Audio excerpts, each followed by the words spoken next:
Part 2, Part 3, and Part 4. Now look at Part 1.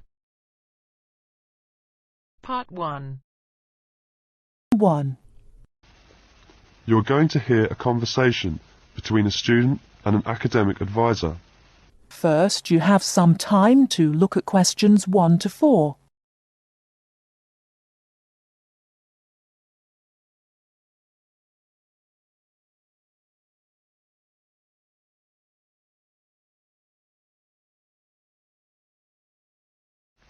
Hello there, you must be Jane. Please come in. My name is Mrs. Dunstan. Hello, Mrs. Dunstan. Pleased to meet you. All right, now, let's see. Now, you're interested in attending university in Canada, is that right? Yes, and I have a lot of questions to ask you. Okay, but before I begin to answer your questions, I need to ask you a few questions first.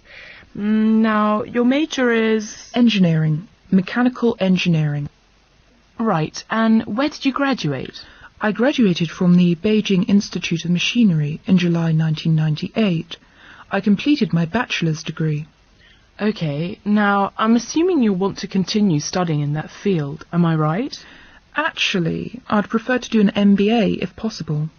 But if I have no other choice, then I'll continue in mechanical engineering. Okay, now, are you familiar with the requirements for an MBA degree?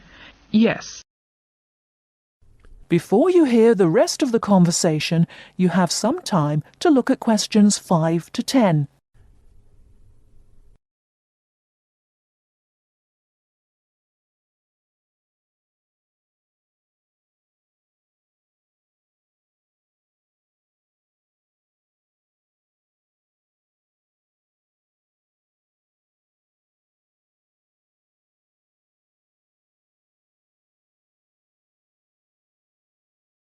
Now listen and answer questions 5 to 10. I think I need to do well on the GMAT, and I'll definitely need the TOEFL or IELTS, right? That's right, you'll need at least 600 on the TOEFL or 6.5 on IELTS. In addition, you need to have completed a bachelor's degree too. Did you take the GMAT yet? No, but I plan to take it in August. The requirements for a master's degree in engineering are a little different. You'll need to take the GRE and of course the TOEFL or IELTS. I see. And when do I start to apply? The best time to start the application process is in November or December of the year prior to your intended year of study. Application forms are usually available in September or October. Which schools in Canada offer the MBA degree? Of the approximately 50 universities in Canada, 20 offer an MBA. Here's a small booklet summarising Canadian university programmes. You'll find all the information on page 22. Great, thanks. And how about tuition and scholarships? Tuition for MBA programmes has been steadily increasing. Some universities now charge the full tuition, meaning that there is no government subsidy. Those universities cost about $10,000 per year, and it's a 2-year programme. Other universities are still government subsidised, so the tuition is only about $4,500 per year. In terms of scholarships, usually the top 5 students entering the MBA programme are given a generous scholarship. All other students have to pay the full fees. International students have to pay the full tuition. That's $10,000 per year. Oh, is it very difficult to get into an MBA programme? Yes, in fact, the competition is very strong. MBA graduates have a pretty easy time finding a job, so many students are eager to do the programme thinking it will guarantee them success in their careers. Well, it sure does sound like an excellent way to start a promising future. What is the school year like? Classes begin in September each year and finish before Christmas. They resume after New Year and finish at the end of April. And after April? Why, that's your summer holiday. Sounds great. I want to thank you, Mrs. Dustin, for all your help. I really do appreciate it. You're very welcome, and if you have any other questions, please feel free to contact me. You know my number, right? I sure do. Thanks very much. Goodbye.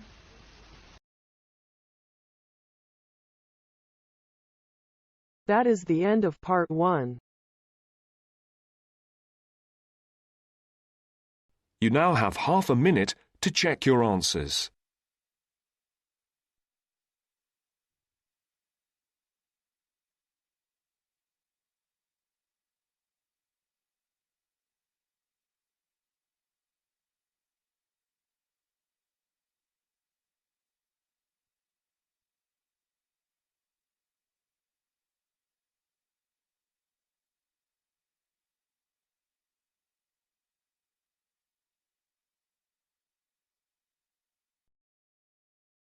Now turns to Part 2.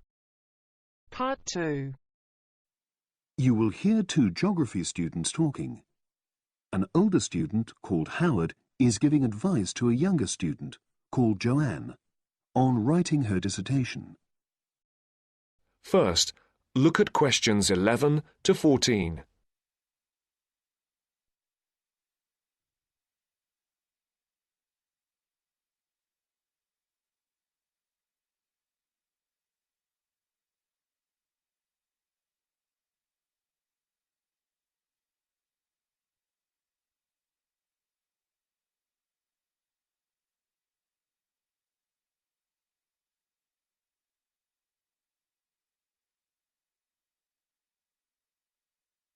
Listen carefully. Hi, Howard. I haven't seen you for a while. Hi, Joanne. Yeah, they're keeping us really busy on the postgraduate programme. But how are you? You'll be starting your dissertation soon, won't you? Yeah, tutorials start next week. I've got Dr. Peterson. You'll remember it all from last year, of course. It's not something you forget easily. Oh. But seriously, although I didn't expect to enjoy writing my dissertation, and in fact I didn't really find it much fun, I wouldn't have missed the experience. I found it really improved my understanding of the whole degree programme, you know, from the first year on. Right. So, what are you doing yours on? Glaciated landscapes. Although I haven't decided exactly what aspect yet. I did mine on climate systems, so I can't help you much, I'm afraid. But you'll be fine once you start your tutorials. Dr. Peterson will help you focus. I know, and he'll set me deadlines for the different stages, which is what I need. My concern is that I've got tons of material on the topic, and I won't be able to stick to the word limit, you know. I remember I had different concerns when I was doing my dissertation. Last year? Yeah, before my first tutorial I did a lot of fairly general reading because I hadn't fixed on my topic at that stage. I actually enjoyed that quite a lot and really improved my reading speed, you know, so I was getting through a lot of material. I was frightened I wouldn't remember it all, though, so I got into the habit of making very detailed notes. So, did you find your tutor helpful in getting you started? Yeah, we certainly had some interesting discussions, but it's funny, I saw a brilliant programme about climate change, and it was that really fired me up. It was talking about some recent research which seemed to contradict some of the articles I'd been reading. Before the broadcast continues, look at questions 15 to 20.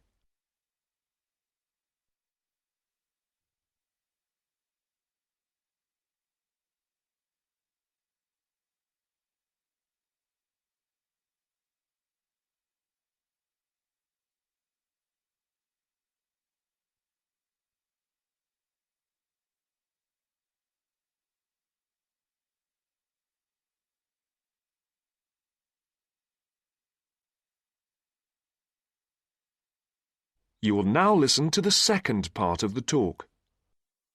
So you say your tutorials start next week? Yeah. Well, the first month's crucial. You've got to meet your tutor and decide on your focus, but don't become too dependent on him. You know, don't see him every week, only when you want to check something. Right. Once you've got the focus, you've got to get reading. It's helpful to look through the bibliographies for all the course modules relating to your topic, and get hold of any books you think you'll need. I haven't got much money. I mean, get the books from the library, far better. And I suppose I should prepare a detailed outline of the chapters? Yeah, absolutely. But don't feel you have to follow it slavishly. It's meant to be flexible. OK. Now, I'm someone who likes to get writing quickly. I can't just sit and read for a month. Not like me then. But if that's what suits you, your natural approach, then you really ought to start immediately and write the first chapter. Right. Now, Joanne, about the library, it's worthwhile getting on good terms with the staff. They aren't always helpful with undergraduates. I suppose they focus on postgrads more. Maybe. But show them you're serious about wanting to do good work. And what if I can't find what I need? Well, there's interlibrary loans. Borrowing books from other libraries, but I've heard it isn't all that reliable. You're right, but you probably won't need it anyway. Be positive. The library is likely to have most things you need. And during the dissertation writing period, you can take out 15 instead of the usual 10 books. Should I look at previous year's dissertations? You can do. But I won't know which are the good ones. The library only keeps the best, and the staff can advise you. Are they willing to do that? Oh, yeah. And I'm worried about getting journal articles from the electronic library. Well, have you tried to find any yet? No. Well, you should. It's really straightforward. That's obviously something I'll have to look into. Dr. Peterson will help. Yeah, I know I can go to him if I have any worries. Except he will be away in the second month. Oh. It's the holidays. You should ask him what to do while he's away. Gosh, yeah. But I suppose I can get a lot of support from course mates. I know a couple of people who are thinking of doing the same topic as me. Take care. Collaboration can become dependency. I think you'd better see how that works out, what the people are like. You're probably right. About other reading, I suppose Dr. Peterson will recommend plenty of good articles to get me started. One thing I'd find out is what his attitude is to internet sources. Surely not in this day and age. I'd better get that sorted out right at the beginning. I would if I were you. And I've also got some questions about the research sections. How much time I should spend explaining the process? Well, I think that's up to you. You can see how it develops as you're writing. OK. It's the same with things like time management. That's something a tutor can't really help you with. I agree. So, is there anything else you need me to go over?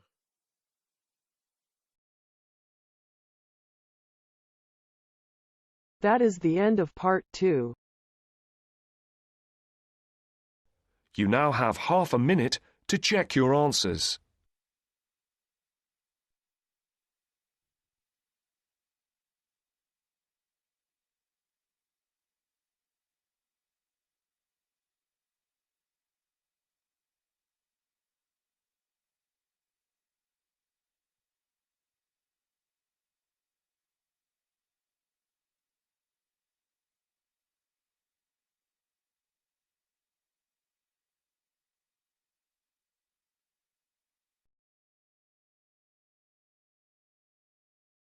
Now turns to part 3.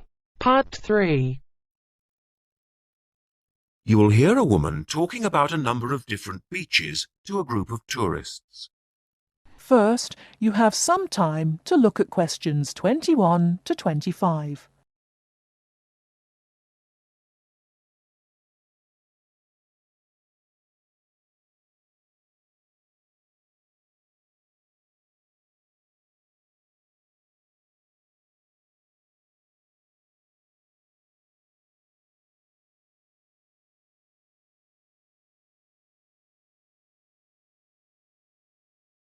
Now listen carefully and answer questions 21 to 25.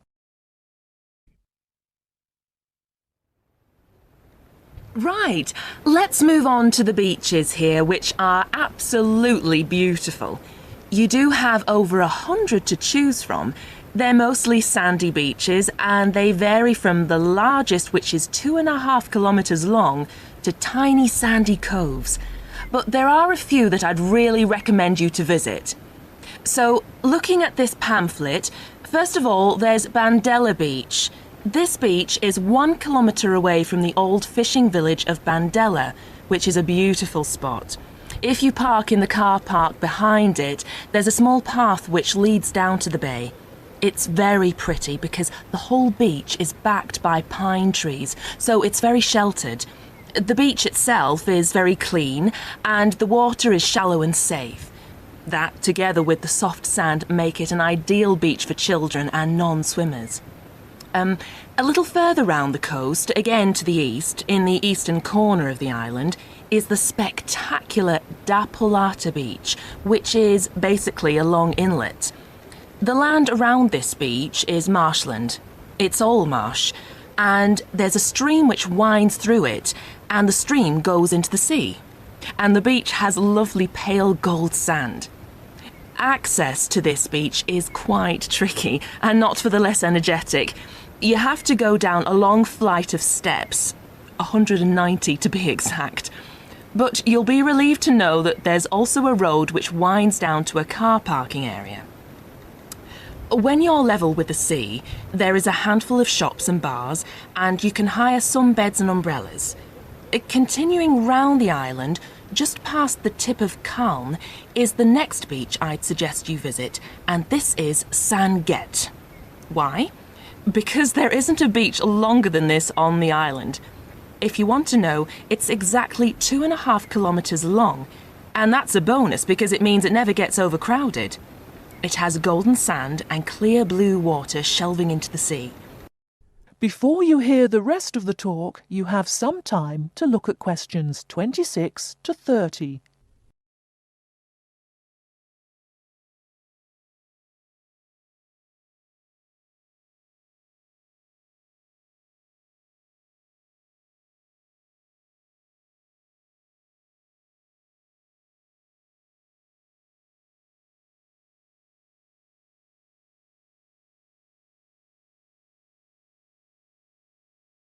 Now listen and answer questions 26 to 30. It has golden sand and clear blue water shelving into the sea. There are several beach restaurants to choose from, and water sports are available when the water is calm. But check first. This beach operates a flag system, as the sea can get rough, and you should always swim between the flags. There's a large car park which gives you easy access to the eastern end of the beach, but the western end is much quieter and more wild, as it is harder to reach. Blanaka is another popular beach, just in the northwest corner of the island. It has incredibly white sand and sparkling water. There is ample car parking here, and plenty of bars and restaurants. Blanaka has white cliffs all around it, and for those of you who'd like a little more to do than just lazing on the beach, there are caves here which you can explore in the cliffs, and you can also dive into the water from rock platforms along the side of the cove. Well, my final recommendation for today is Dissidor. Now, this beach isn't quite as easy to get to as the others I've talked about.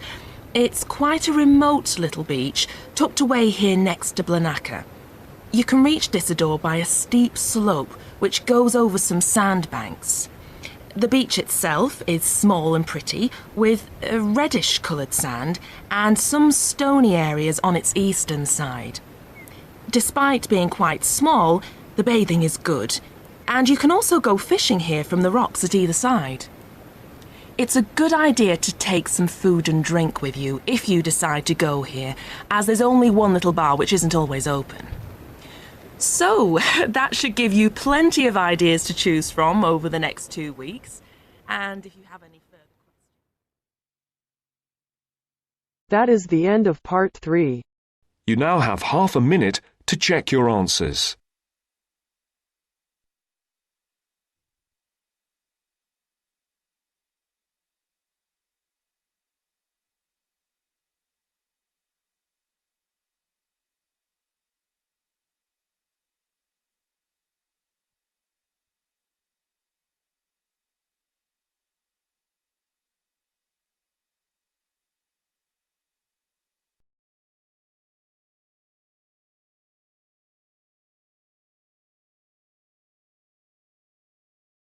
Now turns to part 4.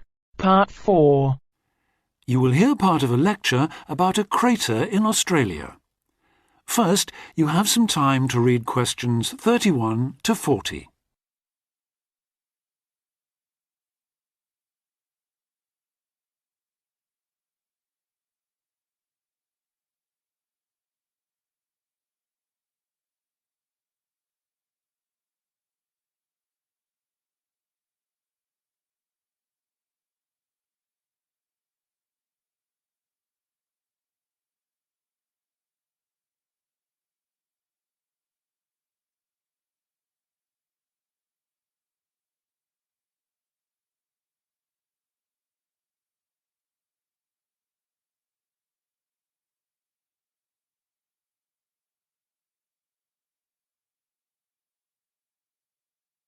Now listen carefully and answer questions 31 to 40.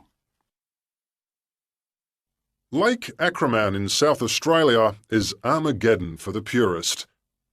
No other meteorite impact on Earth has stamped the surrounding rocks with such an abiding, unequivocal geological record of collision, earthquake, wind, fire and tsunami, the giant waves formed by major Earth movements. The story it tells is elemental, without dying dinosaurs or even Bruce Willis to complicate its simple message of destruction. First, the numbers.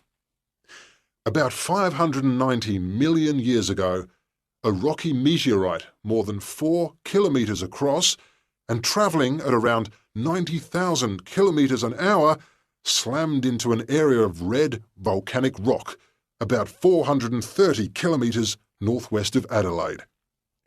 Within seconds, the meteorite vaporised in a ball of fire, carving out a crater about 4 kilometres deep and 40 kilometres in diameter, and spawning earthquakes fierce enough to raise 100-metre-high tsunamis in a shallow sea 300 kilometres away.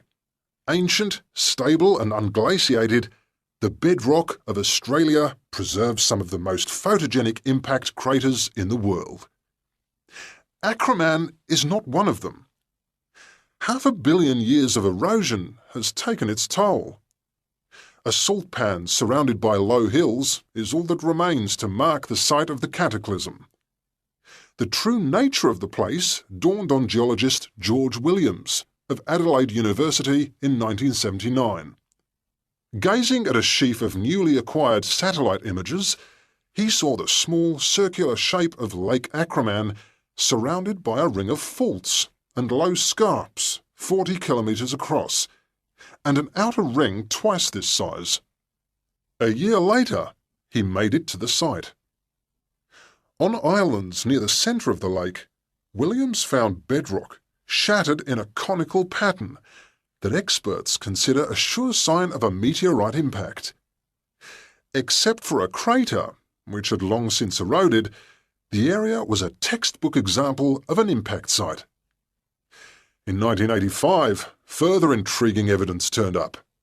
Vic Gostin, another Adelaide geologist, had been studying a thin band of fragmented red volcanic rock in 600-million-year-old shale in the Flinders Ranges, more than 300 kilometres east of Acraman. To his bewilderment, the volcanic chunks turned out to be 1 billion years older than the shale. Where had they come from? Comparing samples, Gostin and Williams found that their rocks were identical. The red rock in the Flinders Ranges had been blasted there from Acraman. Later, the same material turned up at sites 500 kilometres from Acraman.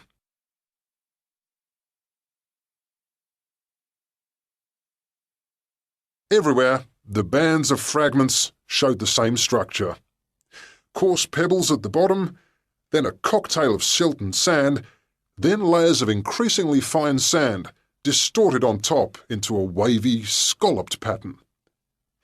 These layers also show, step by step, how the meteorite transformed the floor of an ancient sea hundreds of kilometres away, according to Malcolm Wallace of Melbourne University. First came the earthquake. Travelling at about 3 kilometres a second, shock waves arrived offshore within a minute or two of the collision, stirring up the water with clouds of silt as the seabed shook. Then shattered rock from the explosion arrived by air. Pebbles and boulders crashed into the water, reaching a depth of about 200 metres within a minute. One day they would become the lower band of the Flinders Rock. Sand took up to an hour to come to rest, finally bedding down with the silt that was also now settling on the sea floor as the effects of the earthquake died away. This mixture would eventually form the next layer. About an hour after the meteorite's impact, huge waves rolled in, leaving the ripples on the surface that later hardened into rock. Clear as mud is not an oxymoron. In Acraman, the arid, timeless Australian outback has preserved the closest thing the earth can boast to a perfect pockmark, the pinnacle of imperfection. That is the end of part 4. You now have half a minute to check your answers.